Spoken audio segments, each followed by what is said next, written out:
નમસ્કાર દોસ્તો, હાલમાં દિલ્હી સરકારમાંથી માન્ય મુખ્યમંત્રી ભૂતપૂર્વ અરવિંદ કેજરીવાલજી,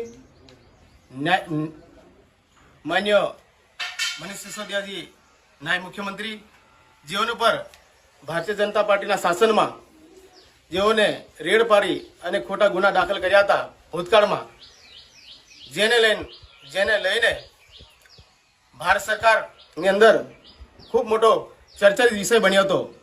અને આ ભ્રષ્ટાચાર કર્યું કેજરીવાલ એમ કરીને આ જે ચાલુ સરકારના પ્રશાસનની અંદર આ લોકોને હેરાનગતિ કરવામાં આવી હતી અને એ લોકોને ખૂબ સમય સુધી જેલ ભોગવટો કરવો પડ્યો હતો. અને આ હાલમાં 26 તારીખના રોજ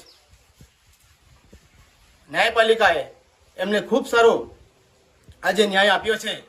આ દેશના માટે અને લોકતંત્ર માટે લડનારા આ દેશના જે લડવૈયા છે, આ દેશના માટે લોકશાહીના દેશની અંદર સમાજ અને આ દેશના નાગરિકો માટે હર હંમેશા એમના અવાજ બનીને આજે લડતા હોય, તો આ ચાલુ સરકારના પ્રશાસનની અંદર એ લોકોને હેરાનગતિ કરી એ દેખાઈ રહ્યું છે.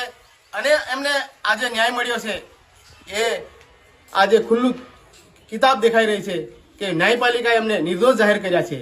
ત્યારે આજે અમે કહેવા માંગીએ છીએ ગુજરાત તરફથી, ગુજરાત રાજ્ય તરફથી, કે આ કેજરીવાલ છે એ કેજરીવાલ હર હંમેશા સત્યની લડાઈ લડે છે અને સત્યની જીત થાય છે. આ દેશના લોકશાહીની જીત થાય છે, આ દેશના નાગરિકોની જીત થાય છે. એ આ ચોખ્ખે ચોખ્ખું દેખાઈ રહ્યું છે.